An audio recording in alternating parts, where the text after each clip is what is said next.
Ok, bueno, entonces miren chicos, estábamos platicando acerca de este último tópico, que es el tópico de los bioelementos. Entonces, los bioelementos tienen una característica significativa que es que le dan características a los seres vivos. Yo les había platicado por ahí, bueno, sobre todo en las clases de química yo les hablo mucho acerca de esta situación de los bioelementos, porque la materia pues está constituida prácticamente de elementos químicos, pero dependiendo del elemento que conforme a un individuo va a ser pues literalmente la forma en que nosotros vamos a poder apreciar las características de esa materia. Por ejemplo, nosotros como seres vivos pues prácticamente sabemos que el color de nuestra sangre es roja y eso se debe gracias a el hierro. O, por ejemplo, sabemos que nuestro cabello puede ser rizado o no rizado. ¿Sí saben cuál es la condición de que alguien tenga el cabello rizado o no? No saben. Se llaman puentes de azufre. Si tú tienes el pelo rizado es porque tienes puentes de azufre. Si no lo tienes es porque esos puentes de azufre no están prácticamente activados en tu, pues sí, en tu, ¿cómo se podría decir? Pues en tu biología, en tu genética. Uh-huh. Déjenme ver si por ahí aparece. Quiero mostrarles lo de los puentes de hidrógeno en el cabello para que los vean. Puentes de hidrógeno, puentes de azufre son en el cabello. Lo más buscado.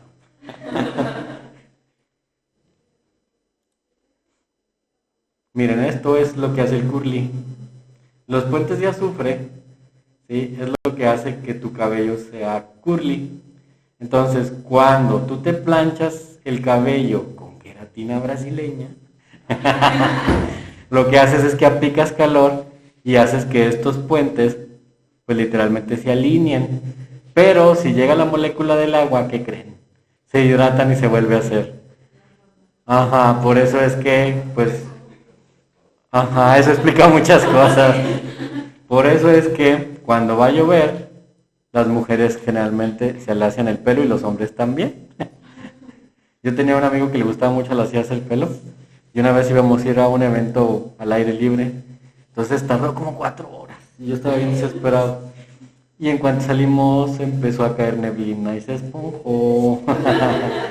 Pero es por esto, miren, vean. La fibra de queratina tiene puentes de azufre. Entonces, es bien curioso porque literalmente las características de nuestro cuerpo están definidas por moléculas químicas. Sí, el color de ojos también, el color de piel, todo está definido pues prácticamente por estas características, ¿no? Entonces, literalmente pues lo podemos explicar todo con la bioquímica. Entonces, otro de los elementos que también aparece mucho, sobre todo cuando vamos a, ¿cómo se podría decir? Hablar de características que son condicionadas por los elementos químicos, está por ejemplo el color de sangre, ¿sí? Este color de sangre primordialmente se debe a la molécula de hierro, ¿sí? Entonces, la hemoglobina, que es la que está presente en los seres vivos, tiene una molécula de hierro al centro, no se alcanza a apreciar muy bien, ¿sí? Pero es una molécula de hierro que literalmente nos ayuda pues literalmente a dar ese color. Déjenme ver si la puedo llevar a la pizarra para que la vean mejor. Igual sí.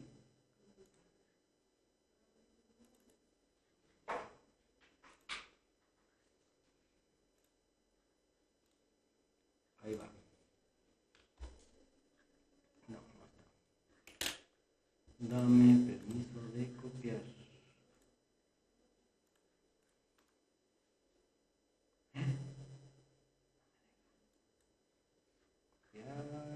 Acá en la pizarra. Quiero que se haga grandote porque quiero que vean ándale, así mero. Quiero que vean las características de la molécula. Y luego aparte le puedo dar zoom.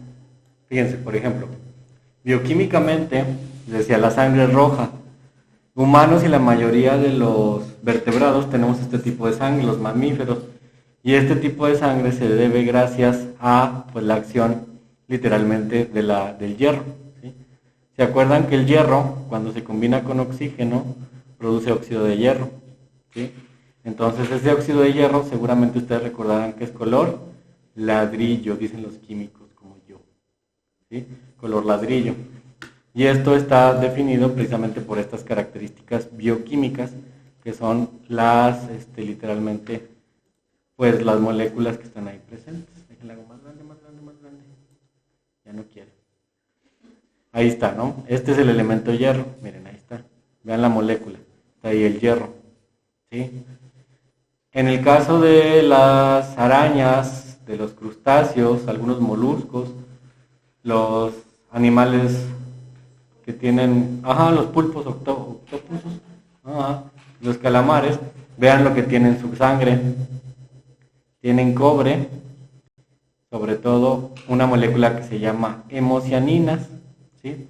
Y en estas moléculas se destaca la presencia del cobre y obviamente estos anillos con grupos amino también van a tener una importancia significativa.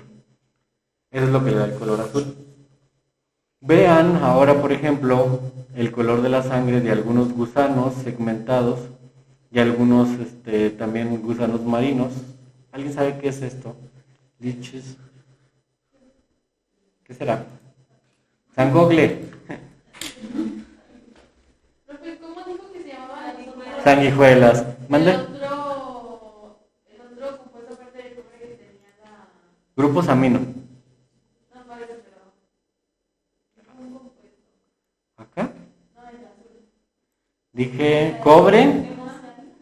Hemocianinas. Así se llama. Entonces, prácticamente, estábamos acá que eran algunos gusanos segmentados, sanguijuelas y algunos gusanos marinos tienen la sangre verde. Esto está dado primordialmente también por la estructura que tienen estos. Si se fijan, se parece a la de nosotros. Tiene hierro, sí, pero también tiene algunos grupos N o algunos grupos nitro, ¿sí? Tiene grupos hidroxilos y el acomodo también, pues prácticamente ayuda a que se den estas características químicas. Déjenme ver la del humano. Miren, las de los humanos también tiene grupos nitrogenados. De hecho, la hemoglobina, se parece mucho a la a esta molécula. ¿Sí? Cloroclorina, así se llama. Cloroclorina. Y bueno, otros animales la tendrán morada, vean, como algunos gusanos marinos, ¿sí? Braquiópodos tienen este tipo de sangre. Y vean las características, las moléculas son distintas, tienen las mismas, literalmente tienen los mismos componentes, pero diferente acomodo en sus anillos. Eso ayuda también mucho a las características de la sangre. Entonces, literalmente, estas propiedades, chicos, pues están determinadas por los bioelementos.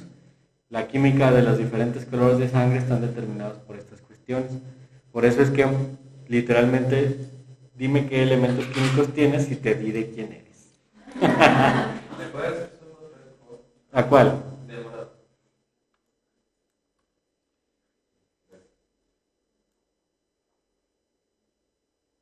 Este tiene amilitrina, es únicamente 1.4.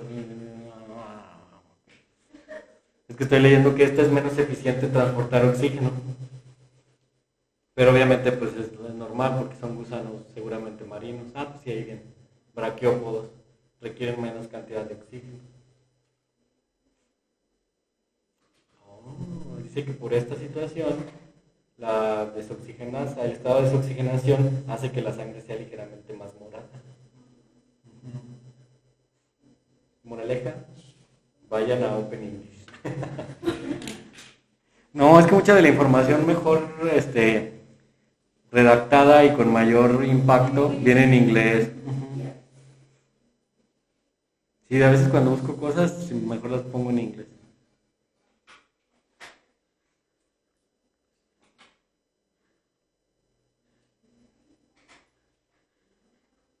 ¿Ya la puedo cambiar? La de verde era cloroclorina, ¿verdad? Cloroclorina.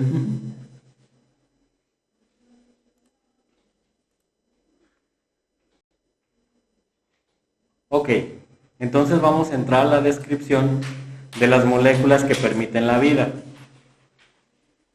Son 5 grandes grupos de biomoléculas o moléculas que permiten el desarrollo de la vida como tal, o de conceptualizarla de esta forma. El agua, los carbohidratos, los lípidos, las proteínas y los ácidos nucleicos son los 5 componentes que se encuentran en los seres vivos. Los carbohidratos, lípidos y proteínas, es decir, estos 4, los voy a poner afuera para que se vea.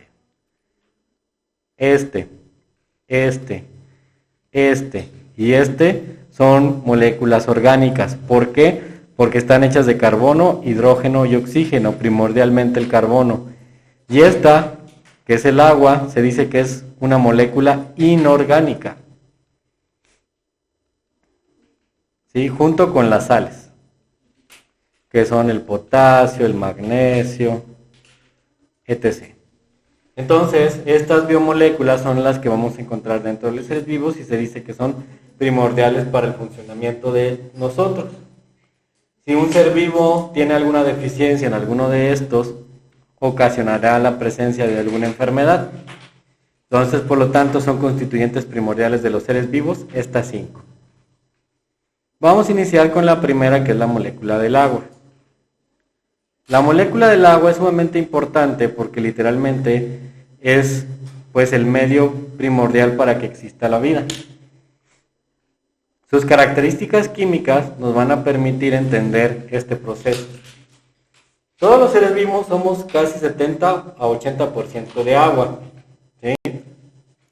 Existen varios tipos de agua en los seres vivos. Número 1, agua circulante. Número 2, agua de imbibición. Número 3, agua combinada o agua metabólica. El agua circulante es el agua que está alrededor de los seres vivos, por ejemplo la sangre o el líquido extracelular, Ese es el agua circulante, la sangre en un ser vivo, pues como tal en una unidad, o el agua que está fuera de las células, el agua extracelular. El agua de imbibición es la que está dentro de la célula, esta célula tiene agua dentro.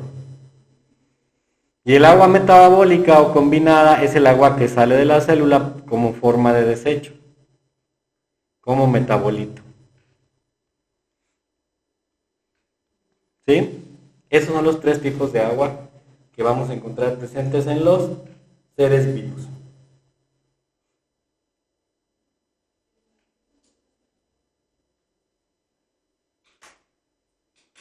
¿Por qué es importante el agua o para qué ayuda el agua a un ser vivo? Número 1, es necesaria para mantener prácticamente la fabricación de hormonas y neurotransmisores en el cerebro. Ese es el número 1. La base de los neurotransmisores y hormonas es el agua. Número 2, regula la temperatura del cuerpo a través de procesos como la respiración y la transpiración. Número 3, actúa como pues prácticamente un regulador de los impactos o de los movimientos bruscos que ocurren en nuestro entorno, de los movimientos mecánicos, sobre todo para el cerebro y la médula espinal. Número 4, convierte los alimentos o los componentes de los alimentos en digeribles para que puedan ser absorbidos por el intestino delgado. Llevo las traducciones de su profe, De ninguna parte dice intestino delgado, pero yo traduje. Es que en realidad es lo que ocurre, ¿no? Número 5, permite liberar oxígeno en todas las partes del cuerpo. El agua, recuerden que está oxigenada, H2O. Entonces libera oxígeno también corporal. Número 6, es el mayor componente de todas las partes del cuerpo. Si ustedes observan un órgano como el hígado, los pulmones, observarán que son liquiditos, acuosos. Número 7. Pues primordialmente el agua se utiliza como un componente que permite eliminar residuos como la orina, principalmente la orina. Número 8.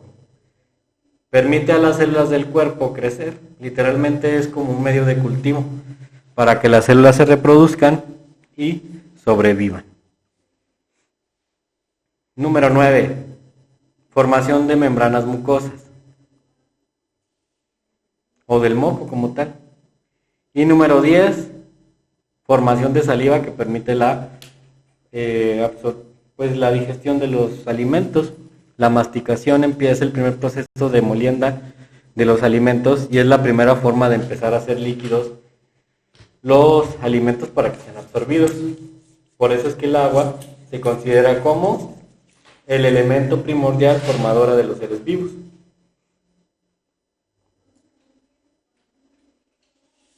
Si les faltó alguno me dicen y se los paso. Nada más díganme el 6, el 1, el 2.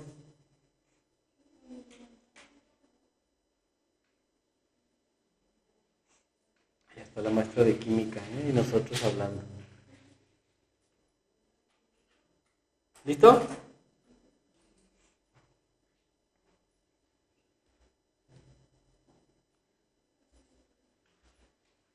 Estas son las propiedades físico-químicas del agua. Y aunque son propiedades físico-químicas, permiten el desarrollo de la vida. Vamos a empezar con la número 1, que es la polaridad. Voy a estar alternando entre cada una de ellas. ¿Qué es la polaridad, chicos? Por ahí va.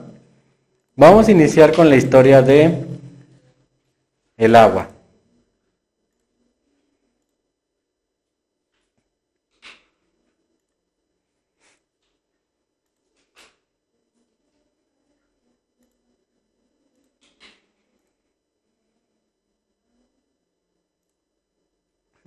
Otro sistema de clasificación. ¿Ya vieron? También allá mis pizarras las tengo. Andrés, ¡órale! No, no les dé miedo. Es que pues, como trabajo en diferentes sistemas, siempre tengo que tener todos ordenados porque si no se me pierde. Agua.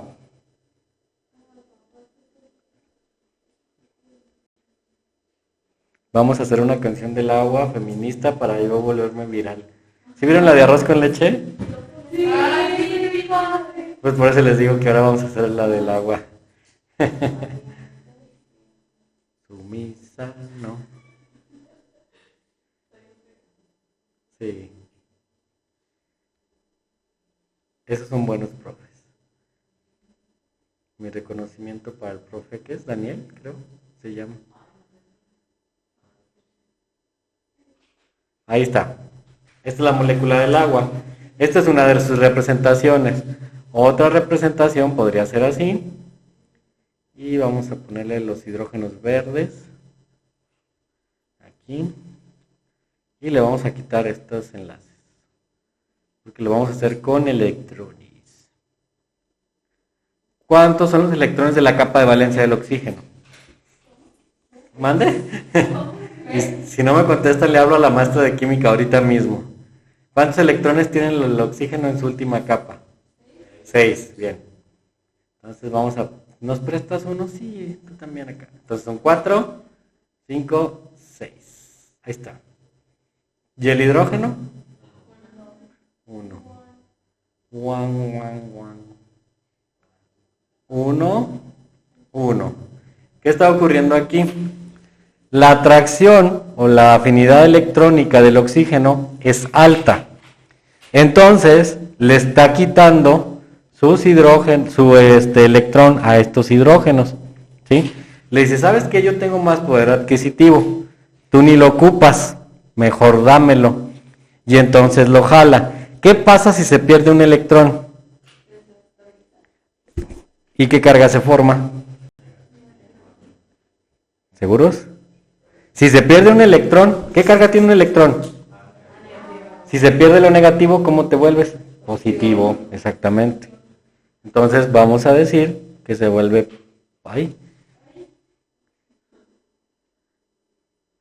se vuelve positivo. Vamos a hacerlo más delgadito.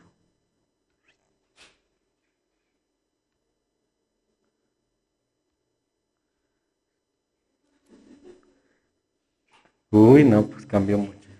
Positivo, ¿sí? ¿Y qué pasa si estos electrones se fueron al oxígeno? ¿Cómo se vuelve? Pues sí, si no es Chana, es Juana. Pues sí. Ahí está, se vuelve negativo. Entonces, ¿qué creen? Que esto no es estable, entre comillas. De repente el hidrógeno le dice, no, ¿sabes qué? Devuélveme mi electrón, no seas mala onda. Y el oxígeno, no, tú ya me lo prestaste. No, porfa. Y entonces se la pasan peleándose. Y esta pelea ocasiona que sus cargas sean parciales, parcialmente negativa y parcialmente positiva. Y se les pone así ese símbolo químico, que es un Fi. Fi positivo, o sea, es parcialmente positiva y parcialmente negativa, porque están en una estira y afloja. A esto se le llama momentos dipolares o dipolo magnético. Dipolo. Esto tiene una importancia muy importante. Tiene una importancia muy importante. Tiene una importancia muy significativa en los procesos de disolución. ¿Por qué? Porque como estas cargas se están formando de manera positiva y negativa, hace que esta molécula sea combinable con casi todo. Por ejemplo, si hay una molécula de sodio positiva, ahí un ion se va para este. Y si por acá hay unos cloros negativos, pues se van para este. ¿Sí? ¿Cuál es la fórmula de la sal? Ahí está. Entonces logra la disociación de esta molécula. Si hay otras, por ejemplo, si aquí hay magnesios positivos, se van para acá. Y acuérdense que pues no solo va a haber una molécula de agua, va a haber muchas, por ejemplo, en el cuerpo humano. Entonces, si hay una molécula de azúcar o glucosa, ¿se acuerdan de la fórmula de la glucosa? C6H12O6. Muy bien. Vamos a hacer una fórmula semidesarrollada. Glucosa. Fórmula.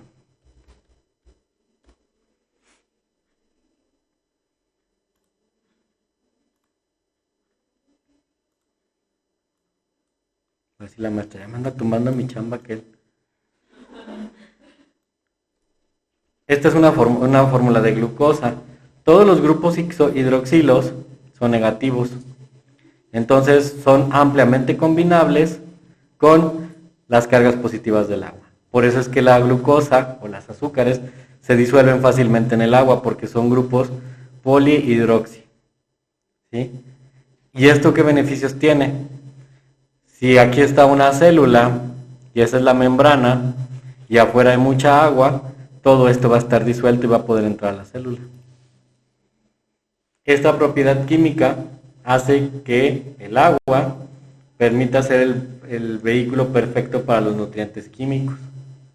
Ahora, la misma situación que les acabo de platicar de las pseudocargas positivas, no solo aplica para elementos orgánicos o biológicos, aplica para todo. De tal forma que esta propiedad de polaridad hace que el agua sea el disolvente universal. Por esas propiedades, que es el momento de los dipolos. Todas las sustancias tienen polaridad, pero el agua es una de las que tiene más. Por eso es que puede disolver casi todo. Y esto, pues obviamente, favorece la disolución de sustancias necesarias para el funcionamiento de los seres vivos. ¿Sí? Entonces, la polaridad, que es esta, es una propiedad físico-química que nos va a permitir que literalmente el agua pueda disolver los nutrientes de los seres vivos. ¿Vale? Esa sería pues prácticamente la propiedad de polaridad que nos ayudaría a comprender a los seres vivos como tal. ¿Sí? Si quisieras poner una definición de polaridad como tal, lo puedes poner de la siguiente forma. Déjenme ver algo que esté más sencillo. No. quiero que lo definan, pero sin que se les olvide. Porque si les dicto una de internet, suma vectorial de los momentos dipolares de los enlaces. No. Póngale la polaridad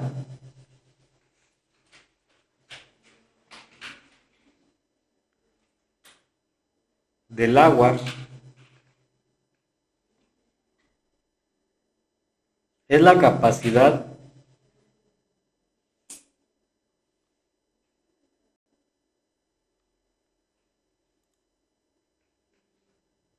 que tiene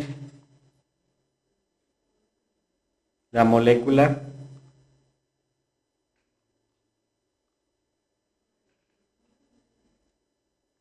para disolver sustancias.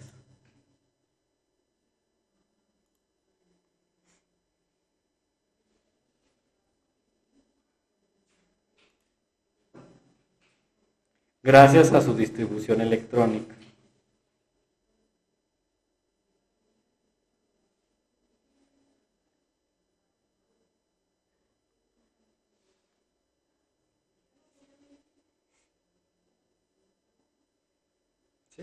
Ok, bien.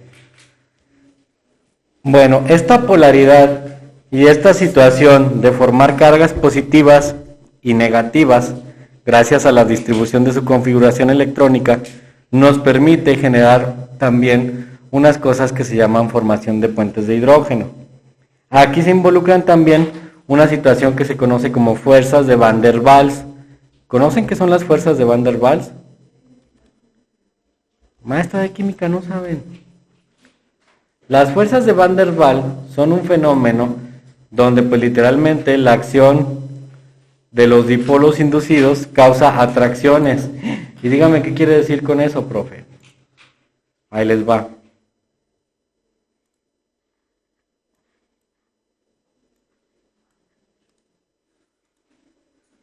¿Es biología o es química? Pueden decir.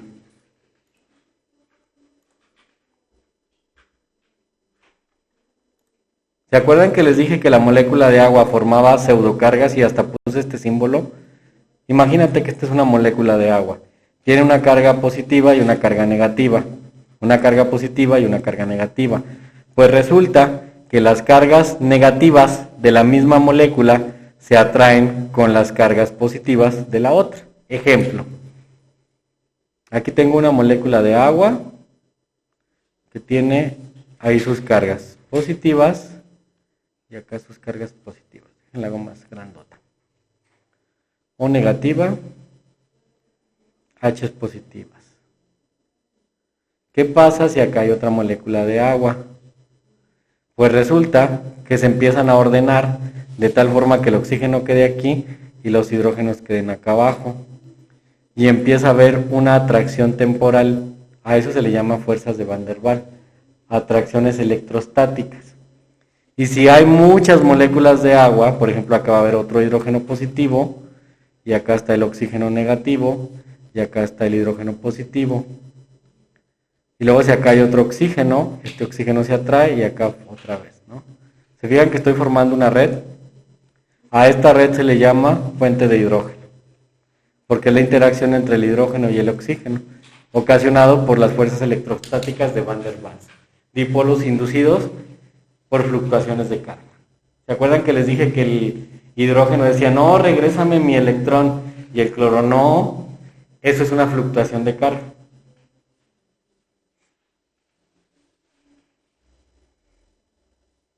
Y así van a estar por toda la eternidad.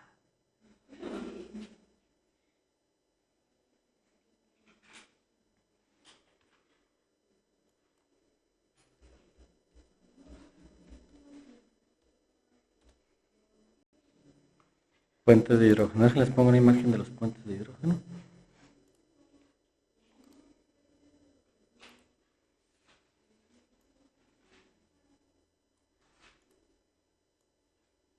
Así es como se verían los puentes de hidrógeno.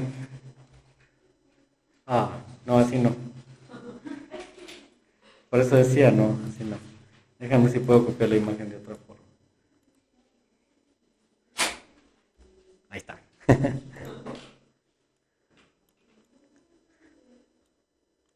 Así es como se ven. Si observan las interacciones electrostáticas entre pues, los dipolos. Ese es un puente de hidrógeno.